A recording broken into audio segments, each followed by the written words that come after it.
হে everyone, আসসালামু আলাইকুম and Eid মুবারক। আজকে আমি তোমাদের সাথে শেয়ার করব যে ঈদের আগের দিন আর চাঁদ রাতে আমরা কী করেছিলাম। ঈদের আগের দিন সকালবেলা উঠে প্রচুর কাজ জমে গিয়েছিল, তো আমি আমার ঈদ ড্রেসটাকে আয়রন করে নিলাম আর এখন আমার ড্রেসের সাথে ম্যাচিং করে কিছু জুয়েলারি পেয়ার আপ করবো। কারণ হচ্ছে আমার ঈদ যেহেতু নানু বাসায় কাটবে, সো এগুলোর সাথে আগে থেকে ম্যাচিং করে রাখলে ঈদের দিন পরতে অনেক বেশি সুবিধা হবে। আর আমার নানু বাসা যেহেতু খুবই কাছে, সো এই জন্য আসলে ঈদের আগের দিনই নানু বাসায় যাওয়া হচ্ছে। তো বাসার সব কাজ শেষ করে তারপর আমরা ইফতার আগে একদম নানু বাসায় যাবো। তো এখানে আমি হচ্ছে চুড়ি সিলেক্ট করছিলাম। এরপর হচ্ছে আমি এখানে রেড পার্লের একটা নেকপিস চয়েস করি, যেটা ড্রেসের সাথে অনেক বেশি ভালো লাগছিল, যদি ওগুলো শাড়ির সাথে পরে। সো এরপর হচ্ছে আমি একটা ইয়ার টপ সিলেক্ট করি, যেটা আমার অনেক বেশি ফেভারিট। অ্যান্ড জুয়েলারি আমাদের প্রত্যেকটা মেয়েরই ইমোশন। রেড কালারটা আমার কাছে তেমন একটা ভালো লাগে না, কিন্তু red dress and red lipstick আমি কখনোই মিস করতে চাই না। সো এখন আমি হচ্ছে ড্রেসের সাথে একটা ফিঙ্গারিং পেয়ার আপ করছি, যেটা মেইনলি আমি চুড়ির সাথে ম্যাচিং করে নিয়েছি। ঈদের দিন যেহেতু প্রচুর গরম পড়বে, এটা আগে থেকে জানা আছে, সো এই জন্য আমি খুবই সিম্পল কিছু মেকআপ ক্যারি করব। And here is my Eid outfit and Eid makeup, jewelleries and all. তো এভাবে সিম্পলি আমি এগুলোকে এখন প্যাকেট করব। And now pack with me. তো এখানে হচ্ছে আমি একটা লাগেজ নিয়ে নিয়েছি, আর নানু বাসায় গেলে তো আর আসাই হয় না, মানে আসতে ইচ্ছা করে না। সো এই জন্য আসলে অনেক কিছু নেওয়া হয়ে গেছে, আর এমনিতেও 2-3টা লাগেজ হয়েই গেছে। লাগেজটা কিন্তু পিঙ্ক কালার, কিন্তু ভিডিওতে বোঝাই যাচ্ছে না। অ্যান্ড এখন আমি আমার মেকআপগুলোকে অর্গানাইজ করব এই ছোট্ট কিউট ব্যাগটার ভিতরে। আমি অলওয়েজই মিনি ডায়েরি ক্যারি করি, কারণ এটার ভিতরে আমার বিভিন্ন প্ল্যান মেক করতে হয়। বলা যায় যে এটা একটা মিনি প্ল্যানার হিসেবে কাজ করে। সো এরপর আমি মেহেদি ভরে নিলাম, যেটা ছাড়া ঈদ একদমই অসম্পূর্ণ। সো এরপর আমি আমার মেকআপের অল প্রোডাক্ট ভরে নিচ্ছিলাম। অ্যান্ড এই ব্লগটা আমি খুবই র্যান্ডমলি শ্যুট করেছি, কারণ আমার মনে হয়েছে যে কিছু ক্লিপ নিয়ে রাখি, একসাথে অ্যাড করলে একটা ব্লগ মেক করা যাবে।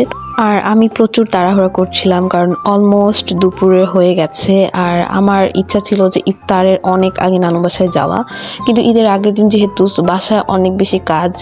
অ্যান্ড আমার এই ছোট্ট লাগেজটা অ্যান্ড এই মিনি কিউট ব্যাগটা তোমাদের কাছে কেমন লেগেছে আমাকে কমেন্টে জানিও। সো এরপর হচ্ছে আমি আম্মুর সাথে একটু রান্না করে কাজ করতে গিয়েছিলাম, আর আম্মু এখানে একটা চিকেন রোল বানাচ্ছিল, যেটা অসম্ভব মজা হয়।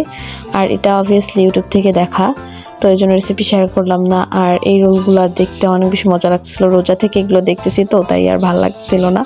তো এরপর হচ্ছে আমি চিকেন ম্যারিনেট করছিল, যেটার আমি একটু ক্লিপ নিয়ে রেখেছি, কারণ আমি কী অ্যাড করবো আমি কিছুই বুঝতে পারছিলাম না। অ্যান্ড এরপর হচ্ছে চিকেনটা আমি ঝটপট রান্না করে এরপর আমাদের পুরা বাসা ডিপ ক্লিন করা হয়, অ্যান্ড এটার কোনো শর্টস আমি নেইনি। দেন হঠাৎ করে আমার মনে পড়ে যে স্কিন কেয়ার করা উচিত, কারণ কালকে ঈদ, সো এই জন্য আমি কিছু স্কিন কেয়ার করি। আর এখানে আমি একটা মাড মাস্ক ইউজ করছি।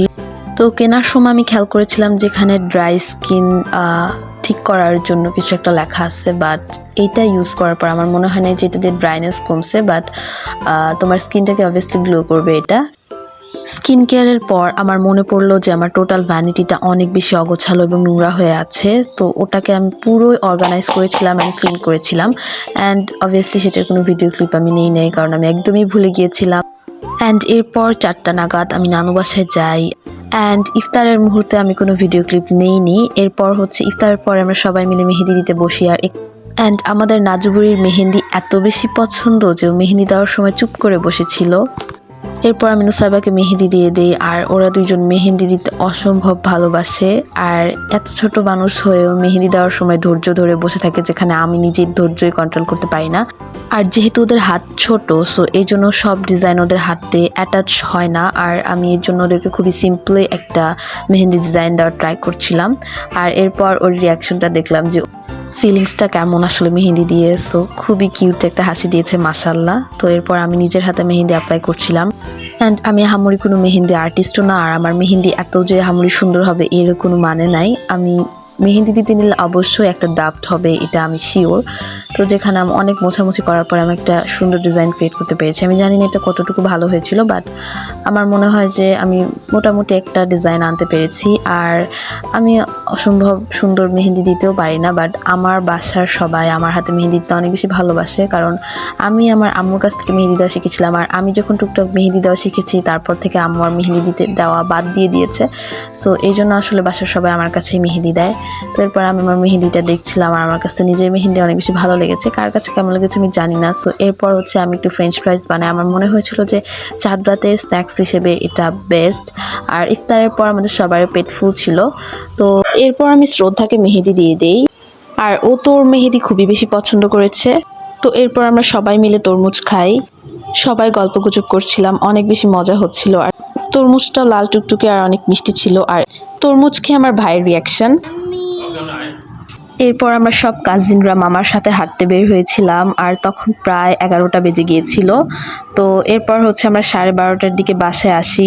এভাবে আমাদের চাঁদ রাতটা আমরা সেলিব্রেশন করেছিলাম। অ্যান্ড আই হোপ যে তোমাদের আমার ভিডিওটা ভালো লেগেছে।